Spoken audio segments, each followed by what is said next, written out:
Well, global terror concerns are expected to be high on the G20 agenda this year.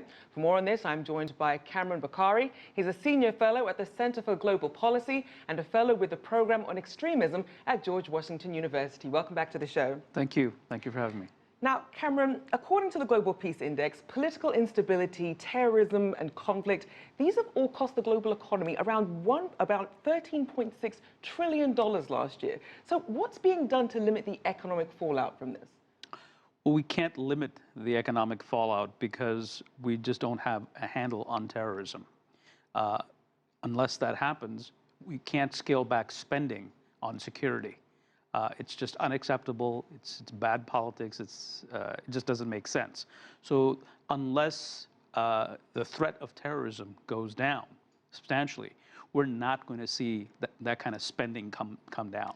And as we look at the sort of spending that's needed, you have the amount of money and manpower really needed to track, these terror suspects. Obviously, you can't chase after everybody. So is there really a way then to try and be a step ahead of these attacks? It's a function of intelligence, but that's something that's really hard to acquire.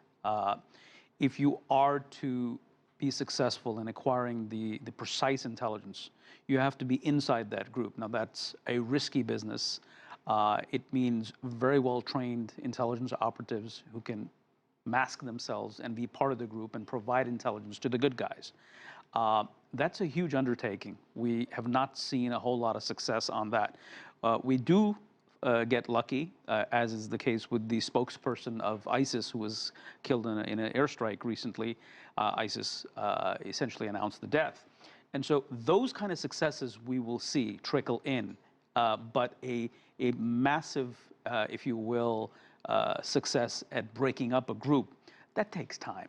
And also clearly a lot of coordination. Tackling terrorism is something that does require this global coordination. And we have obviously the 20 biggest economies meeting in just a few days. How have they responded to this threat?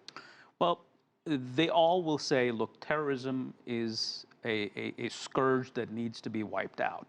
And nobody will disagree with them. The question is, when you get down to actually going after terrorism, what can you do? Then interests, imperatives, conflicting, diverging agendas, they set the whole pace of global cooperation or the lack thereof. So the politics playing a part there? The geopolitics. So if you look at Syria right now, it's a clear example. The Russians have their own agenda. They are using Syria as leverage in their broader strategic negotiations with the United States. Turkey doesn't see ISIS as big of a threat, not immediately, as they see the Syrian Kurds and their own Kurds. So you have two major powers that are neighbors that are conflicting over this. And then you have the disconnect between the United States and Turkey, and the list goes on. Now, one of the things that's obviously helping maintain this group, ISIL considered one of the most well-funded terror groups in history. What about this terror financing? What's being done to crack down on that? So the thing is that if you're a terrorist organization using the channels that the world normally uses, then of course a lot can be done. You can go into bank accounts, you can go and interdict electronic transactions, you can trace all of that. The problem is entities like ISIS don't operate in that normal financial network. Theirs is a much, if you will, indirect method of funneling money, selling and buying. It becomes really hard. And so I think we're not at that point where we've become sophisticated enough to fully block the bulk of inflow going into a terrorist organization. Now, let's also look at some of the fallout. If we look at the economic toll, let's take the September 11th attacks in the US, for example. The initial loss was calculated to be around $27 billion. But then when you factor in indirect and long-term economic fallout, that number is actually close to $3.3 trillion, according to the New York Times. So what role then should perhaps private organizations and even nonprofits play in really helping that situation? So from the point of view of a private organization, from a corporation that is very for-profit, they would invest in a place where it makes business sense. So if you have an area in which there is a high risk of political violence and terrorism, insurgency, you're not going to see a whole lot of investors going into that area. The there's a feedback loop. So you don't go into an area and you create more ungoverned spaces. There's less investment going into a country. Say, for example, Pakistan comes to mind. There isn't a whole lot of investment going in, which means that the economy, the political economy of that country is not going to improve to the level that you create a bulwark, a sustainable bulwark against terrorism. So it feeds off of one another. Now, there are some people who will benefit in these situations. Some industries, especially in the defense sector, tend to do quite well in the aftermath of these things. What are some of the other industries that could really be big beneficiaries when these terror attacks happen? It all depends on, I think, that the creative use of technology. So I know that Google, for example, for many years now, is involved in this business of how to counter violent extremism.